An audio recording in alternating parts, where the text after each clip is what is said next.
Hi, and welcome back to our series of conversations between Harpal Brar and Caleb Maupin. And today we're going to be talking about the question of war and peace. Now, the question of war, it's obviously one which is ever present when we live in the current system. We saw in the last century two global conflagrations that absorbed huge numbers of men and material and resources and everything. And, industrial production of death has really been a feature of imperialism since it came on the scene. And the question of how we put an end to war and what the socialist approach to war is under the conditions of capitalism and then in conditions of capitalist encirclement is, of course, one of the kind of crucial cornerstones of our understanding of the present world and how we correctly orient ourselves in the struggle for socialism. So I'm going to start by asking Harpal to talk to us a little bit about Lenin, his approach to war, the new understanding he gave to the working class movement, the socialist movement, on war in the era of imperialism, and how that understanding has been kind of distorted in various ways since he gave us his analysis. Well, the Leninist viewpoint is that modern war is a product of imperialism. And it's no coincidence that the emergence of monopoly happens to take place at the same time as the attempts to partition and repartition the world. And war is not something that just comes out of nowhere. War is a product of the system. And according to Leninist teaching, war is a continuation of policy only by forcible means. And if you want to look at the war, do not ever discuss who attacked whom first. The basic question to be asked, which is often forgotten, not only by the bourgeois intellectuals, but also by some left-wing intellectuals, is the question of the class character of the war. Exactly who are the classes who are waging the war? What is the policy they pursued prior to the war? And what is the policy that they are pursuing during the war? And what exactly is the policy and the outcomes that they expect to see after the end of the war? And war is not something which is just episodic. It's not something which is an aberration. It is, as Lenin said, the epitome of politics, i.e., war is built into the system. It takes place because of the contradictions within capitalism. And the emergence of monopoly has only exacerbated these contradictions because all the monopolist powers within each country, the monopolies want to control the whole economy, and this is taken up by the political representatives of these monopolies, and on a world scale, they want to dominate. Imperialism seeks domination. It does not seek freedom. It doesn't seek liberty. Even if imperialists wage these wars on the pretext of democracy, on the pretext of human rights, stopping ethnic cleansing, and Holocaust, etc. In fact, what they are actually doing, as Joti, you rightly said in your opening words, is producing wars which kill people on an industrial scale. After each war, we are told, this was the last one. It will not happen again, never again. And yet, within 5 years of the end of the Second World War, Americans were involved in a genocidal war against the people of Korea, where they killed 4 million people over a period of 3 years. When that war ended and America did not win that war, it was the first time that America did not win a war in which it took part.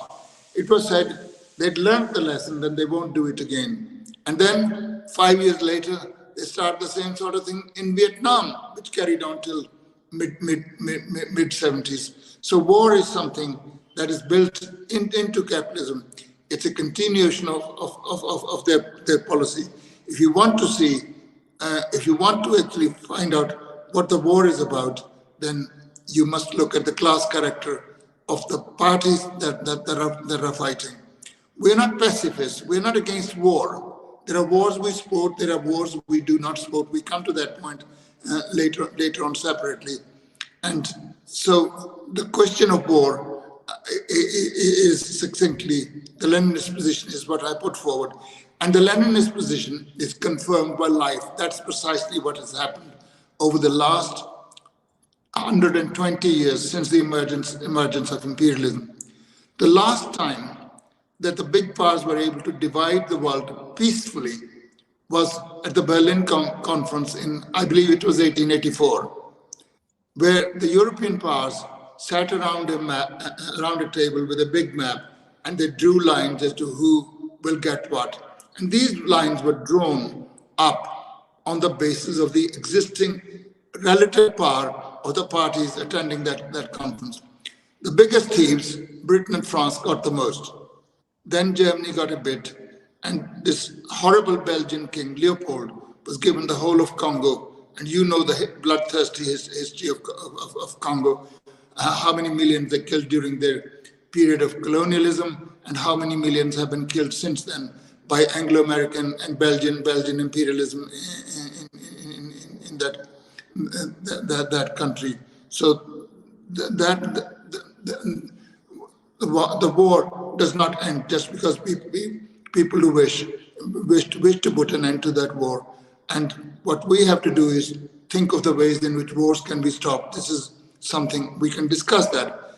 But what is important to understand is that not only the bourgeois pacifists, but leftists also actually distort the question of war. The petty bourgeois, especially of the democratic variety, and that begins with the First World War, when social democracy, which used to be up to then built in the mold of Marxism, actually deserted Marxism and joined the bourgeoisie of their own countries to fight for the defense of their own fatherlands, i.e. for their own bourgeoisie, and encouraged the workers and incited the workers to kill their class brethren and slaughter them across the frontiers. There are a number of distortions that the opportunists, principally people like Bernstein and Kautsky, but Kautsky was the chief theoretician who put forward these various wrong points. If I can very quickly just mention them without explaining every one of them. They prettified imperialism. Imperialism ceased to be the source of war. It ceased to be the source of the misery of the people of the world. It was prettified. They helped imperialism cover up the dangers of war by basically saying that, there is no inevitability of war. War can be prevented by wise people who head the governments of various imperialist countries.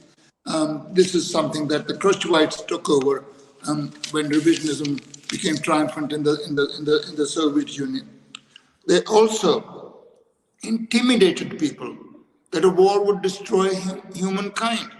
It would actually destroy civilization, and there would be nothing left. At the end of the war, as Kautsky said, there would be nothing but smoldering ashes and heaps of millions of dead people, corpses. And they propagated the absurd theory that world peace can be safeguarded and the equality of nations achieved through disarmament. There have been disarmament schemes all over the place. There is a diversion. We are not against disarmament. We have, for example, on the question of nuclear weapons, complete universal nuclear disarmament without exception and very verifiable. But it's not going to happen because weapons are the chief source of imperialist intimidation. They spread the fallacy that money saved from nuclear weapons and general armaments can be used for the well-being of the people. As Lenin said, capitalism wouldn't be capitalism if it would use all the resources available to modern society for the benefit and well-being of the people. They also at that time glorified the League of Nations, which was actually a tool of imperialism. It didn't prevent any aggression. It didn't prevent Mussolini and Hitler and many of these countries from going ahead with their aggressive policies. And they spread the illusion that a reliance can be placed on US imperialism. Somehow it got a very easy ride. US imperialism was always prettified. And trade union leaders after the First World War sent delegations to America to learn how American capitalism was doing so well, and how it could do well in the world, and how what they could learn and bring forward those lessons to Britain. And they also made no distinction between any kind of wars. There were no just wars. There were no unjust wars. War is a war, and anybody who disagrees with that, damned he be. So these were the various distortions that the revisionists, Trotsky, etc., were put forward, and then they were taken over by Khrushchev. But perhaps you can come to it later on, so that I don't take too much of your time. Thanks, Harpal. Caleb.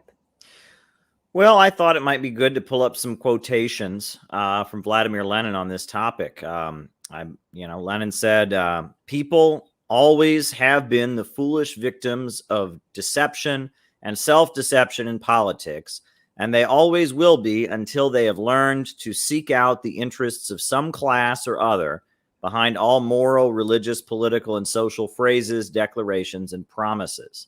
And that is a quote that I come back to quite a bit, because we hear these hollow words from our political leaders, urging us to support them and telling us that they're waging wars to stop a genocide or rescue some people from a tyrant or whatever. And until we learn to see the class content behind their words and not just, take them at their face value.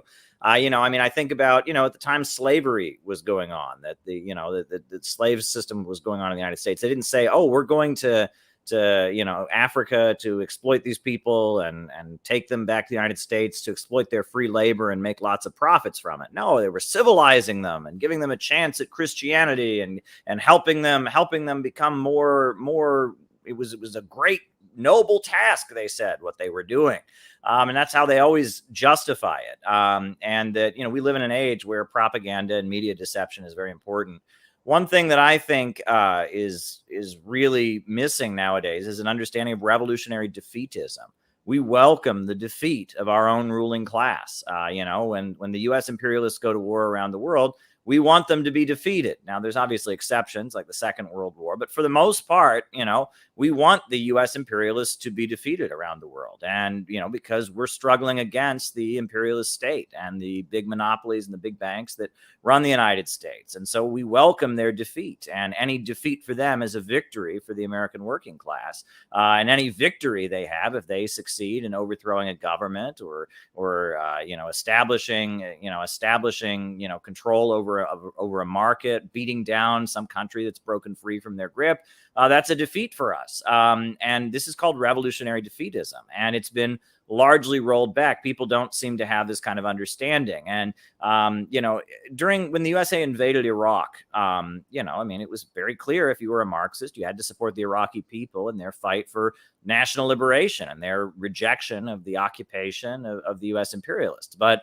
at the time, I remember there was a lot of talk of, we had, some communist groups in the United States were talking about, they said, well, it's two outmoded systems. There's the Islamo-fascism of the Iraqis, and then there's the Christian fascism of the American imperialists, and we're against both. We're for communism. And you started to hear this line. This started to be the line you started to hear. Well, we're against the, in Ukraine, we're against the Russian imperialists, and we're against the American and NATO imperialists. We're against both of them. Well, no, you should be a revolutionary defeatist, right? You welcome the defeat of your own bourgeoisie, right? If you are a revolutionary in an imperialist country, it is your responsibility to advocate the defeat of your own bourgeoisie as a way of advancing the revolutionary struggle of your own working class. I don't think Russia is an imperialist country, and I'm sure that's the kind of thing we can talk about on here. But even if it was, we should still welcome the defeat of our own imperialists. It's just a pretty basic thing, and that the Bolshevik Revolution was largely successful because the Bolsheviks practiced revolutionary defeatism. They welcomed the defeat of Russia, and they were organizing the workers to turn their guns around and to fight the main enemy, which is at home. And these are the principles upon which revolutionary Marxism has always operated. So I think it's really important that we talk about them, because this is really fundamental. And that when you talk about Kautsky and Bernstein and others, that social democracy, the Marxist movement of Western Europe, became its opposite. It had originated with Marx and Engels as a revolutionary movement of the workers, but with the advent of imperialism, We saw social democracy turn into a mechanism for stabilizing the Western imperialist countries, creating more of a welfare state, facilitating the labor bureaucracy and such, and enabling the imperialists to spread their tentacles all around the world. And that social democracy, it was rooted in imperialism and the rise of the aristocracy of labor and the division of the working class. And then I'll point you to another quotation. Imperialism and the Split in Socialism is one of Lenin's most important essays. And I urge people to read Imperialism and the Split in Socialism. And that's the essay where Lenin kind of lays out how it was that all these Marxist parties in Europe were able to become their opposite, how they were able to end up selling out and supporting World War I. This essay is very, very important. But the quote from this essay that I continue to get back to, I've read it many times. I'm just going to pull up the quotation here. Well, actually, maybe I'll read the quotation later, but Imperialism and the Split in Socialism, I think is an essay I really recommend. So yeah, maybe I'll come back to me. I'll give the quotation here in a second. I was going to pull it up, but then I had an issue there. So there you go. No problem. Absolutely. Yeah. And you guys have brought up some really, really important points there. So, obviously what Harpal was talking about, how Lenin not only defined the characteristics of this present era, the era of capitalist imperialism, but he also, because of his work as the foremost theoretician of Marxism in the era of imperialism, and at the front of a movement that was, going through the First World War and making revolution at the same time, he left us analysis, as you're talking about, Caleb, there, as Harpal was saying, of the relationship between imperialism and war. What is war in the modern era? It's very easy. It's like people talk about the empire when they talk about American imperialism, as if the American empire, US imperialism of today, is analogous to, the Roman Empire or other empires of the past. And they want to obliterate this distinction between, the concept of empire in different stages of human development. And of course, they're not the same thing. And capitalist monopoly imperialism is a different beast entirely, driven by totally different motivations and producing different effects in the world than other empires. So it doesn't help us to just say empire is bad and not really understand what capitalist imperialism is. And they do the same thing with war. They do, war isn't very nice, or humans have always had wars. And either way, they don't look at the modern features of war. But what Lenin did was show us what impels war and how we should understand it as revolutionaries, as fighters for socialism. Now, of course, as socialists, we're against war. We're for people. We're for the preservation and the uplift of people's lives, right? We want people to survive and have good lives. But we have to get from where we are to where we're going. We have to understand and be realistic about what that means, right? There is a class struggle. It's a war happening all the time between the classes, whether you recognize it or not, it's going on. People are dying constantly of things they shouldn't be dying of because of the class war, right? There are also wars between nations, and sometimes those nations are two, imperialist powers fighting it out over loot. Sometimes those wars are wars where an imperialist power is trying to crush an independent nation or state or region or whatever it might be. And, we have to look at those wars differently. They mean different things to the working class that is struggling for socialism.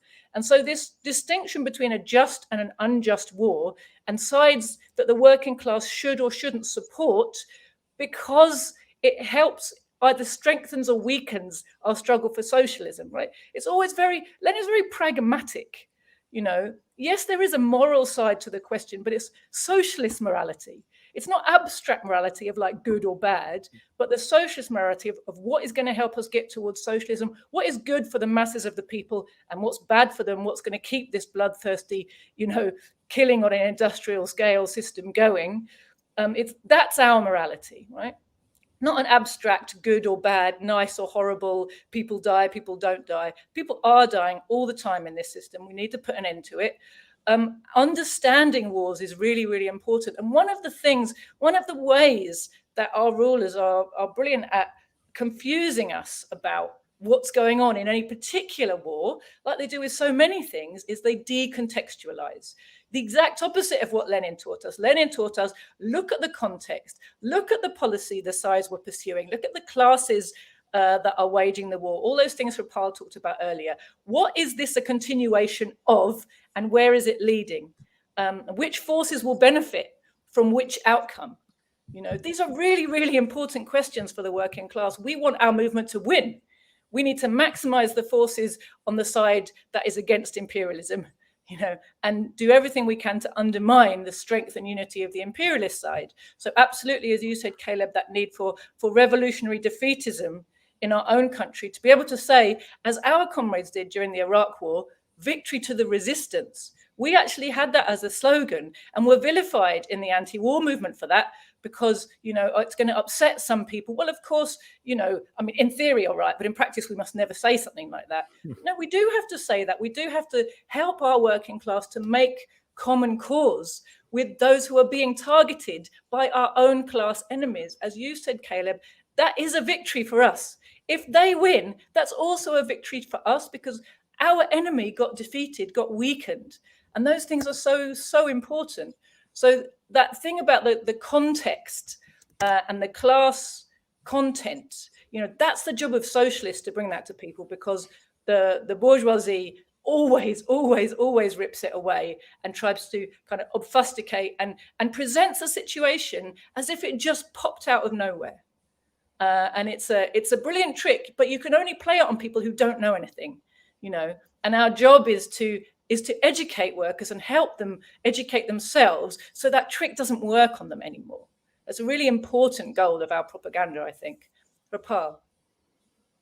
To carry on from where you've left off, Jyoti, and also to connect with the earlier point I made, that the Berlin Conference was the last time that imperialists were peacefully able to divide the world, because at that time the world had not been completely divided, because there were still unoccupied countries, not in the sense that there were no local people living there, but none of them were occupied by the great and good, by the powerful countries in the world.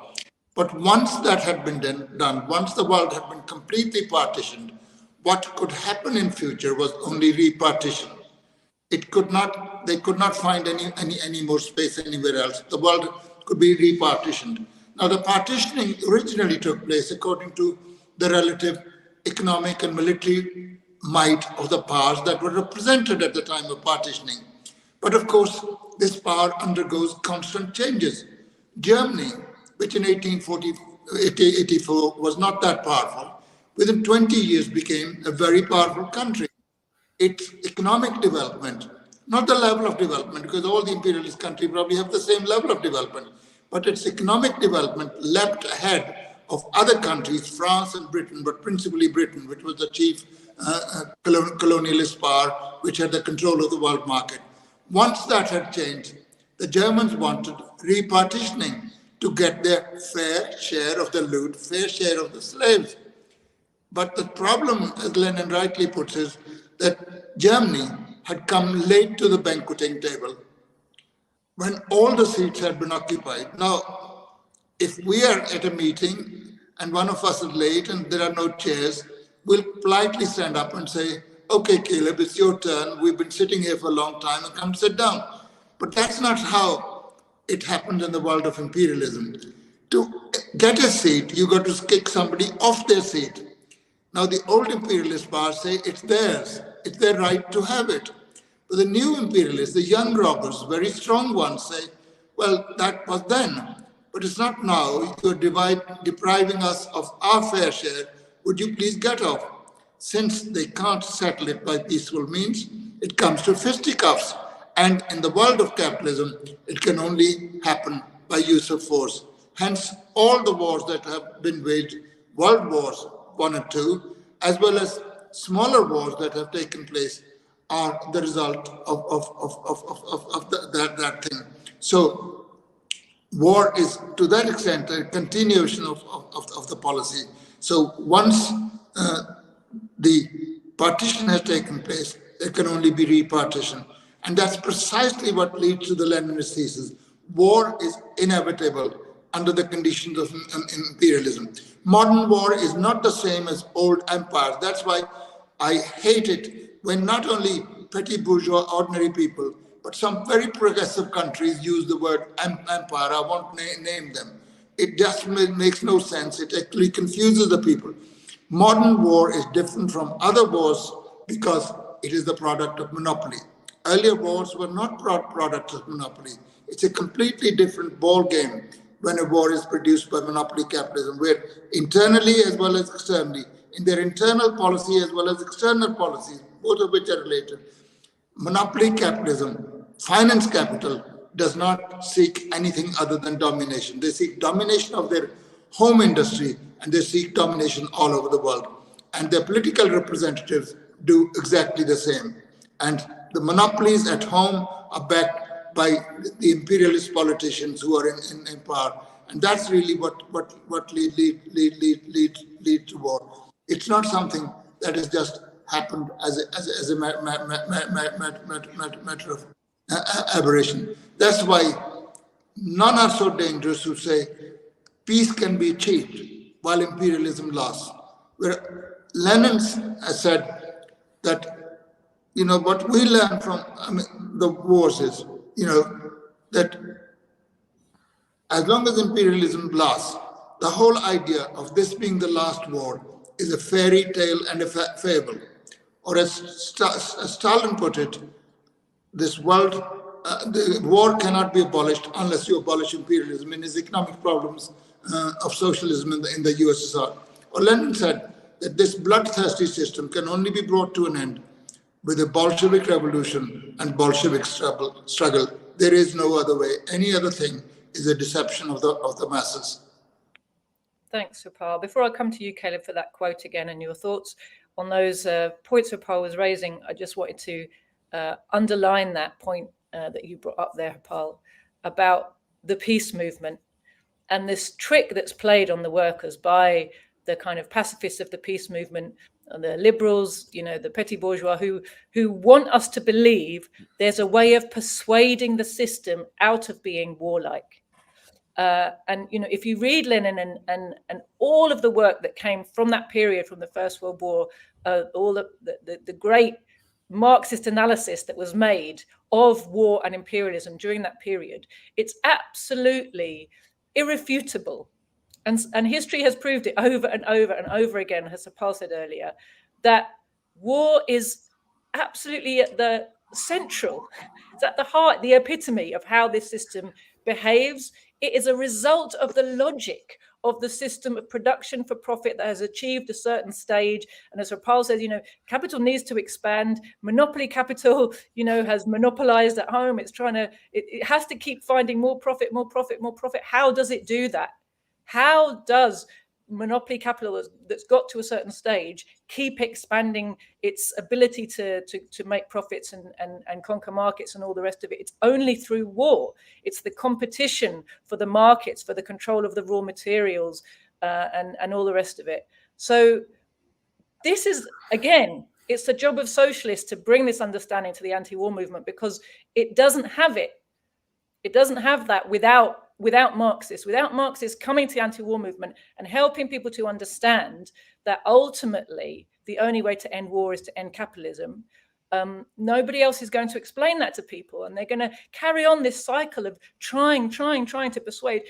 Reformers have been trying to persuade the capitalists out of acting like capitalists, out of acting on behalf of their capital for as long as there's been capitalism. It's been going on and on and on, and it has never ever worked. And it's only the socialists that can explain to the working class why it is that doesn't work. Caleb.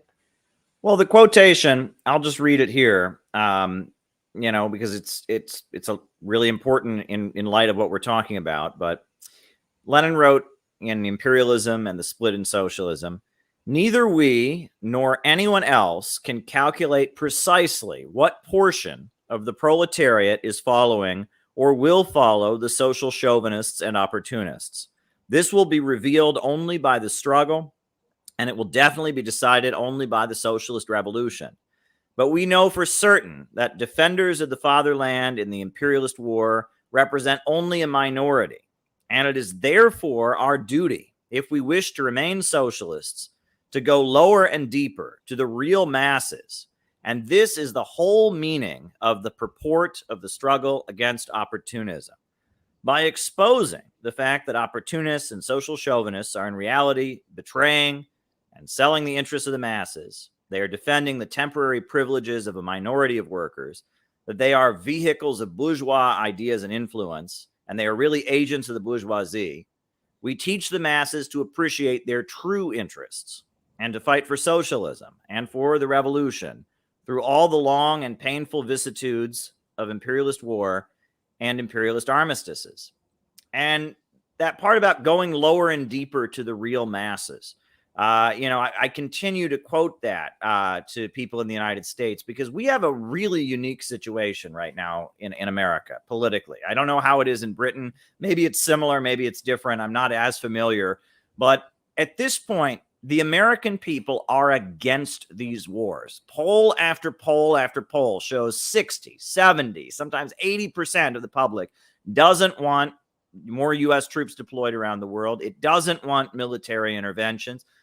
So there's a huge, huge, overwhelming opposition to more U.S. military interventions, largely because it's affecting the population. I mean, people are seeing the results of this. I mean, in terms of the PTSD, I mean, there's a friend of mine who works at a truck driving school. And there's a lot of guys who, were driving trucks in Afghanistan or driving trucks in Iraq. And they come home and his job is to help certify them to be truck drivers in the United States. And the amount of PTSD these guys have, the amount of emotional, I mean, these guys are just psychologically damaged from the fear of driving down the road with the fear of being blown up or seeing the truck in front of you blown up. And the amount of people who have a relative with a missing arm or a missing leg. I mean, people don't want these wars. And if you look at the economy of the United States, it's very clear that we're not spending money on jobs and schools and healthcare. I mean, the roads are falling apart. I mean, the water is not being purified. It's just common sense. The American people are against these wars. So overwhelmingly, the people are against these wars, but the anti-war movement is smaller and more isolated than ever. Why is this happening? This is happening because the anti-war movement has attached itself to social democracy and attached itself to the left. And the left is pro-war. I mean, it's shocking to me. But I mean, we have a situation where the public is overwhelmingly against the wars. But because of the fact that the anti-war coalitions and the anti-war groups are so determined to be foot soldiers of the Democratic Party and defend the Democratic Party and the political status quo in America from Donald Trump, because of that, the anti-war movement is weak and isolated. And this is just very, very disturbing.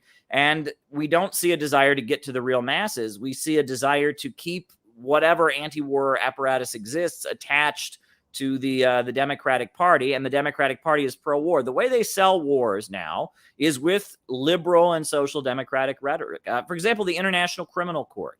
Right, that's a big imperialist institution, the ICC. Every single leader that has been tried in the International Criminal Court has been from one continent, from Africa. And the ICC, the International Criminal Court, is a big part of the liberal apparatus. It's an entity that's been created to justify U.S. military interventions and regime change operations, and it's sold with this kind of liberal humanitarian. We're doing this to protect women's rights. We're doing this to stop genocides in Africa. That's how they sell it, And when the International Criminal Court started looking into, the U.S. war crimes in Afghanistan, all of a sudden the response to it was the USA pulled out of it and put sanctions on it. And then the International Criminal Court backed down and wouldn't look into any U.S. war crimes in Afghanistan. And that we live in a period where it is with pseudo-left, social democratic, social imperialist rhetoric, they sell the wars. And the masses don't want to hear that. And the masses are against these wars. And so there needs to be a solid break between social democracy and the so-called left and the anti-war movement. And, February 19th, there's going to be a really important anti-war protest in Washington, D.C., and it's called by the People's Party, Nick Brana, and the Libertarian Party. Libertarian Party are not Marxists, but they're against these wars. And we see the Answer Coalition and the Party for Socialism and Liberation that have been stage managing the anti-war movement in Washington, D.C. They are trying to undermine this rally, and they are calling it a fascist demonstration. They're saying no unity with the right, no unity with racists. Well, they're trying to actually get to the masses, whereas the anti-war movement under the leadership of these opportunists has continued to attach itself to the Stop Trump liberal mobilizations. And because of that, it remains isolated from the masses at a time where there should be a huge anti-war movement in America. The anti-war movement in America should be massive because the masses are against these wars. But social democracy, liberalism, the woke synthetic left, whatever you want to call it, that is something that is very pro-war. And if you attach the anti-war movement to that, it's going to remain isolated and weak. So this is the kind of weird situation we're facing here. And that quote about lower and deeper to the real masses becomes so important right now. We had something similar. Do you mind, Harpal, if I just carry on from that a little bit? Can you hear us now? I can hear you now. Okay, I'm just going to do a little anecdote related to what Caleb was talking about, the anti-war movement in the USA. You know, something that I always look at in Britain, of course, is what happened to our anti-war movement. So during the period of the run-up to the war against Iraq, the anti-war movement in Britain became huge. And the people who lead that movement are basically a kind of lash-up between revisionists and Trotskyists, who are very happy to work together in their fundamental platform of co-opt all struggles and tie them to the Labour Party. It's actually the role they've played together for decades. And they, despite being theoretically antithetical to one another, work very happily together because their practical program is the same program: tie every struggle to the Labour Party. And they successfully did that with the anti-war movement. Now, the official leaders of that movement have kind of gained their stature and rested on the laurels ever since of the fact that we had this huge demonstration in London on, I think it was 15th of February 2003, just before the Iraq War. What they never acknowledge or talk about is the fact that that demonstration was actually mobilized for by a section of the British ruling class, which also didn't want the war. Now, if you remember that with the war in Iraq, it was one of those situations where the ruling class was divided in its policy. They all wanted to see the end of the regime of Saddam Hussein, but they weren't agreed on the best way to do it. And the hawks won, the warmongers won, but in Britain, we were divided really between the kind of big capital that's connected to banks, armaments, finance, very much American aligned, very much into the wars, and a smaller section, which was more kind of Europhile, more aligned with the EU at that time. And they didn't want the war, just like France and Germany didn't want that war. And that's why that war didn't go under the name of the United Nations, but under the, what do they call it, Coalition of the Willing? Was that, my memory served me right there. So the US-led coalition, again, a lot of people have forgotten this, but France and Germany weren't involved in that at that moment. There was a division between the imperialists about policy for getting rid of Saddam Hussein's government, which they all agreed they'd like to see go. But we had a situation in the run-up to that war where, because the ruling class was divided, there was a big section of the British mainstream corporate media which was anti-war. And one of our newspapers, now I'm rubbish at this, Dad. It was the Daily Mirror, right, Dad? That ran big headlines against the war, pictures of Tony Blair saying blood on his hands. I mean, really very strongly anti-war rhetoric and imagery coming from that newspaper. And they actually ran their presses overnight, the night before the demonstrations. They advertised the demonstration. They ran their presses printing papers and placards for the demonstration and delivered them all around London for people to hold on the demonstration. So it was really a section of the bourgeoisie really gave a massive impetus to British anti-war movement, which before then had been a kind of fringe affair. It became huge, really huge, a real mass movement. The branches in every town and suburb of London and town around the country were mass branches of real cross-section of different types of people, really vibrant. A lot of people were mobilized and felt like it was a moment that they could come together and do something. What happened? We had 2 million people on the streets of London on that day. I mean, it was the biggest demonstration our country has ever seen. And what was done with that power? I mean, that is definitely a power that can stop a war in a particular moment, that particular balance of forces. You could do something with that, right? What did they do with it? They marched them all into Hyde Park, and they put a bunch of liberal Democrats on the platform to tell them, what? Well done. War isn't very nice. Well done. This was huge. Write to your MP. See you next time. And sent them home again. You know, the thing of what they could have told them and what they could have done with them to actually obstruct the war machine and stop the war from happening or from starting at that moment, you know, they physically could have used those people to obstruct the war machine and the political machine and the civil service machine in London, and just say business is not going to happen until you listen to our demands. And, you know, that would have been a way to educate those people in their power and to actually meaningfully obstruct the war, right? They didn't do any such thing. And what happened? That demonstration and that movement was actually a way of turning workers cynical about themselves. So many people were put off politics, you know, for a decade or 2 decades because of their experience of being part of this big movement against the war, where they knew that they were in the majority. They knew that the people were with them. They felt their power in the streets, but nothing was done with it. Nothing was achieved. Tony Blair knew he was safe to ignore them. He knew they didn't meaningfully intend to oppose the war. It was just a pressure valve. You know, while they were demonstrating, the planes were flying the other direction off, you know, the bombers off to their bases in the Middle East. You know, so this question of what the anti-war movement actually consists of, what it demands, what it tries to achieve, and how, is another one that's, as you said, you know, really important. And this idea that, you know, there's this kind of woke thing you were talking about, where, you know, there's a politically correct, acceptable way to oppose war, or, you know, oh, you can't stand next to this person or that person. You know, surely if you meaningfully intend to oppose war, you have to stand with and unify as many people as possible who also genuinely want to stop the war and find a way to use that force, right? Yeah. I mean, that is your job. If you meaningfully if you actually mean what you say, that you want to stop the war and don't intend to just be a pressure valve for the system. Harpal. Before I make the next point that I had in mind to do so, I think one of the differences between liberal-minded, you know, decent people who oppose the war and revolutionaries who oppose the war is precisely the point that Caleb raised earlier, revolutionary defeatism. They can all say we're against this war. It's like left-wingers in the Labour Party. Before the Iraq war started in 2003, they said in words they opposed the war. But once the war had started, they all were voting for it, saying, we support our boys in the field. And you could oppose the war as long as you did not say that you wish for the defeat of the British army in Iraq.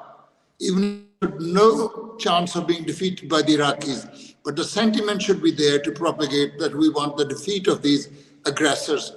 They are waging a predatory imperialist war against people who have done nothing against us. I do not know much about the situation in the United States, but I do know about Britain.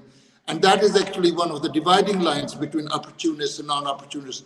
They can all voice their opposition to the war in words, but when it comes to opposing all those who are instrumental in this war, they will all at the end of the day say, support the Labour Party, it's the party of the working class, when it's a bloodthirsty imperialist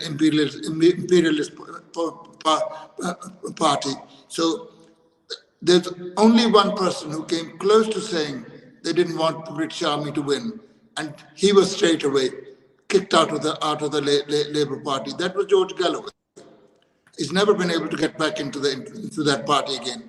But everybody else, Jeremy Corbyn, everyone else, they opposed the war, but as soon as the war had started, they all said they were backing our boys there, as though our boys were playing cricket and it was a good idea to support our team, right? The thing that I really want to discuss briefly is opportunists. who distort Leninist teaching, make no distinction between any war. They don't make any distinction between just and unjust wars. We are revolutionaries. We're not against war. For example, we're not against civil war of the proletariat against the bourgeoisie. And Lenin said, if you're opposed to the civil war, you have no right to call yourself revolutionary fighting for socialism.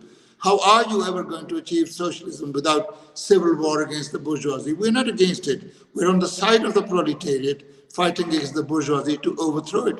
We are in favor of people fighting against medievalism, and medieval aristocracies, like you have various excuses for states in the Middle East, who are basically oil wells with flags. If people in those countries, unfortunately, there are not many people, because the people who are there are from India, Pakistan, Sri Lanka, Egypt, who are doing all the work.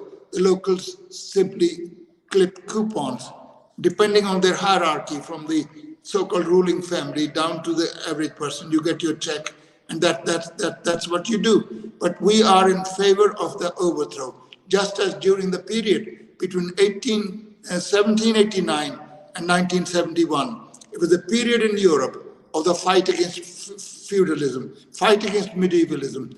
When the French Revolution was the most advanced one, it got rid of its feudal aristocracy. It got rid of the monarchy. It even chopped off the head of its king. And the whole of monarchist Europe united together to fight against the French Revolution in the same way as all the bourgeois and imperialist world united after the October Revolution in Russia against the October Revolution. Just as France or Paris had become the center for revolutionaries those days, Bolshevik Moscow became the center for revolutionaries everywhere. They converged on that because it was the motherland of the entire proletariat, not only in Russia, but all over the world. So we are in favor of wars against feudalism, which bring liberation, which bring progress to humanity. So that when the French armies were marching across the borders, fighting against various feudalists, we obviously had we been alive, we would have been applauding them, because they were putting an end to a horrible, outmoded system. We are in favor of people fighting against imperialist wars, wars of national liberation. Vietnamese people, Korean people, Iraqi people, Lebanese people,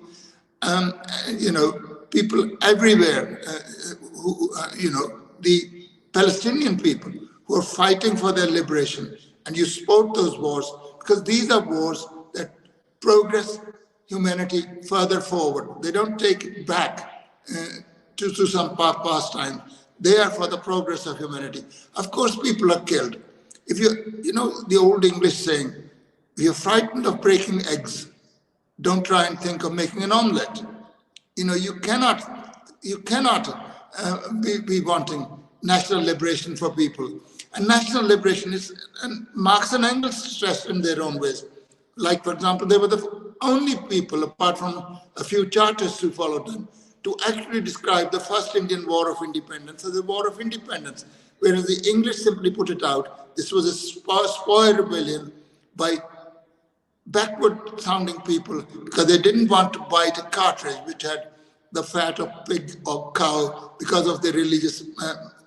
No, religion didn't prevent him, because during the time for 2-3 years when they rose, the same spoils were biting the same cartridges. It didn't. Their religion didn't prevent them from doing so. There were multiple causes which had actually got the Indian people to accept the fact that the British were exploiters, they were brigands, they were thieves, and they were torturers. And torture was an instrument of financial policy whereby land revenue was collected by torturing people who could not pay because of the famines, most of which were actually under the benign care of British colonialism. So we were against these national liberation wars because they advanced humanity. And what Lenin did was, in a very, very powerful way, said, national liberation movements are not just peripheral. They're not just for people in Ireland. They're not just for people in Poland. They are for the whole world. Hundreds of millions of people who are oppressed by our own bourgeoisie. And we don't even regard their wars as national liberation wars because we are European imperialist chauvinists. You should read it. His speeches, they're scathing about the opportunists in Europe. We support them because they actually move society forward. They are a help to the proletarian revolutionaries in the imperialist countries. As he, in his own inimitable way, succinctly put it, the fight against imperialism would be a sham and a humbug unless the proletariat fighting for its emancipation in the imperialist countries was closely united with hundreds upon hundreds of millions of oppressed people in the colonies who are oppressed by capital. So there is a thing. And then once the Soviet Union came into being, it was clear that if Soviet Union fought against any reactionary country, then you had to support the Soviet Union. There was no other way around. If socialist countries are fighting against reactionary countries, you support socialist countries in those circumstances.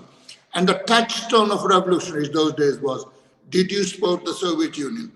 Only the Trotskyite renegades and social democrats said the Soviet Union was using other people for its domestic, private purposes. No, as Stalin said, the success of the Russian Revolution was a success for the whole of the proletariat all around the world. And he put it his own words. What would happen to the proletariat of the USSR and of other countries if, God forbid, capitalism was to defeat the Bolshevik Revolution? Now you can see the results of that after what happened in 1991, after the collapse of the USSR. Imperialism has really seized not only the people of oppressed countries, but also the proletariat of the European countries by the throat. For the last 10, 15 years, there's been nothing but austerity. Wages either going down or stagnating. And in the end, people are fighting back against that, even in a very trade unionist way, but they're beginning to fight now. The scales are off their eyes. They can see what's happening, that there is one system for the tiny minority and another for the majority. When you go into the grocery store and you suddenly find food prices over the last month have gone up by 13%. Well, when you got limited amount of money, it hurts, it pinches. You're constantly having to make do with less. And there comes a time, there's not much left. You have to decide whether you want to warm your house or whether you want to eat something, or whether you want to eat 2 meals a day or only one meal a day, whatever. So we are not against just wars. We think these are the wars that take society forward, whereas reactionary wars, imperialist wars, take society backwards. So, but according to Kautsky, there was no danger of war from imperialism. The danger only came either from the liberation movements in the Eastern countries or from autocratic regimes. And who were the autocratic regimes in Kautsky's words? Bolshevik Russia. So these were the sources of war. And therefore, you really had to avoid war. And after the Second World War, US imperialism stepped into the shoes of Hitler, Mussolini, and Tojo, i.e. the Japanese fascist leader. And it took over that policy of oppressing people all over the world, waging war against the people of the world. In the last 20, 30 years, since the Second World War, Britain, which is hardly regarded as an imperialist country by the Trotto-revisionist fraternity, has intervened in the world, foreign countries, 93 times, of which 25 or 26 have been in the Middle East. And these are simply there to protect the interests of the British oil industry, which are dominated by Shell and British Petroleum, two major oil companies. Two of the what used to be 7 sisters, but now there are five sisters, if you like. The number has been much reduced. So that's really what is happening, and we've got to be constantly saying we are on the side of a just war. And we were actually, literally speaking, literally speaking, the only party in Britain and possibly wider Europe who were saying we wanted the defeat of the British armies in these wars. Of course, the ruling class ignored us because we're not important, we're not big enough, we could be ignored. But other groups, left-wing groups, ignored us as well because they thought, well, we were basically off our rocker. We didn't understand modern politics because the modern politics is to be decent, to be well-mannered, to just say, oh, well, all right, if you want to wage a war, carry on, but I don't think it's a good idea. No, that's not the way to oppose the war. As Caleb cited Lenin, go deeper down among the masses. I have no problem. As Lenin said in regard to the Irish rebellion, which took place before the October Revolution, it took place during the war in 1916. And I think it was Radek who described it as a putsch. And Lenin was scathing about him. He said, people who regard it as a putsch have a doctrinaire view of the proletarian revolution. They think one day there will be two armies gathered in a field. One will have on its banner the dictatorship of the proletariat and the other one dictatorship of the bourgeoisie. There'll be a fight and they'll be decided. He said, that's not the case.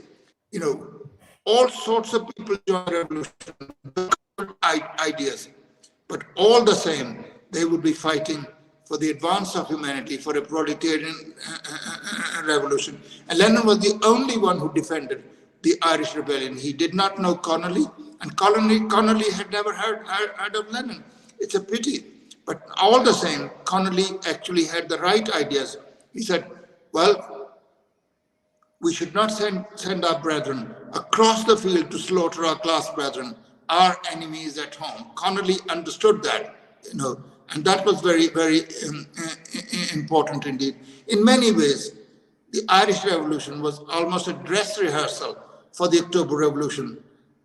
Not just the 1905 Revolution and the February Revolution, but also the Irish Rebellion.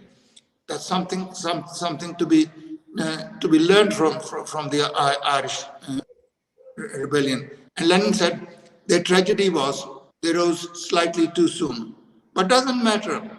Defeated armies learn well. It's better to actually engage in fight and be defeated than actually never being engaged in fight just in case you're worried that in case you might be defeated. Every time you engage in a fight, the possibility of losing is there. And if you were worried about that, you will never be involved in any activity, let alone any revolutionary activity. You wouldn't even get out of bed in case you have an accident, you fall down.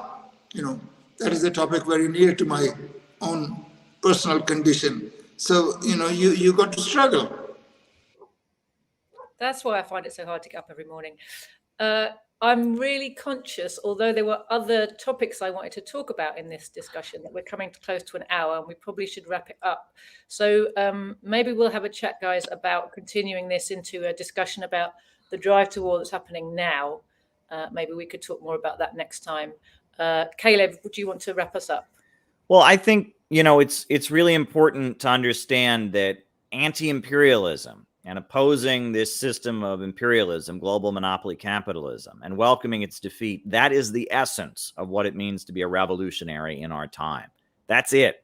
And that, the Bolsheviks, let's not forget that they offered military support to the Emir of Afghanistan in his struggle against the British imperialists. Even though the Emir of Afghanistan was a feudal monarch who was very primitive and barbaric, and it was not the advanced Bolshevik scientific socialist ideas by any means, he was fighting the British Empire. So Lenin was friendly with him. They convened the Congress of the Peoples of the East in Azerbaijan, in Baku, and they were willing to support anybody who opposed the imperialists. And that needs to be our orientation in this time.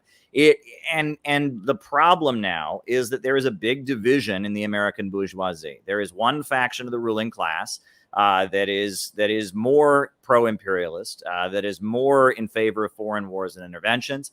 And they are also the section that is more into social justice, lesbian, gay, bisexual, transgender stuff, etc. And there's another section of the ruling class in the United States that is less social justice oriented, I guess you could put it. But at the same time, they are also less in favor of interventionism.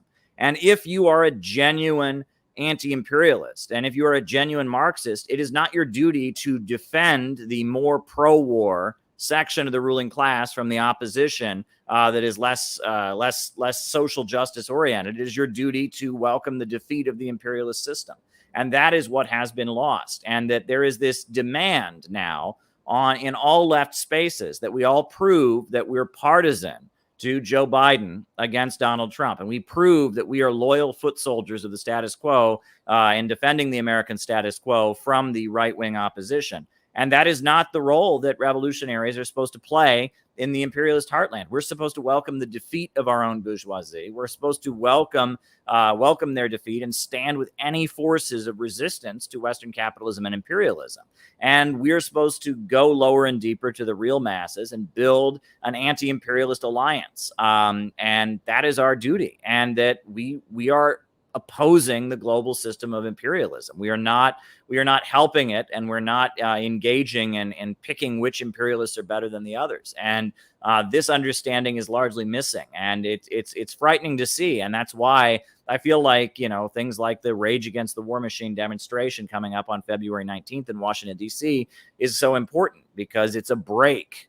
Because as long as the anti-war movement continues to attach itself to this division within the ruling class, in which the more left, if you will, current of the imperialists is who you have to be attached to. As long as it's attached to the establishment and defending the establishment against right-wing opposition, it's never going to be successful. The masses are against these wars, but they also don't like the new left, woke or social justice oriented makeover the imperialists are giving themselves. You're absolutely right, Caleb. One sec, Dad. I just wanted to follow that with a very short anecdote, because it's a horrible trick that's being played on people, right? And I remember this at the time of Donald Trump's election, when he was standing against Hillary Clinton. Remember that? And my daughter at the time was in primary school in Britain. Right? It wasn't our election, but of course it's world news who's going to be president of the USA. And she had an assembly and came home to tell me how exciting it was that the USA might be about to elect its first woman president.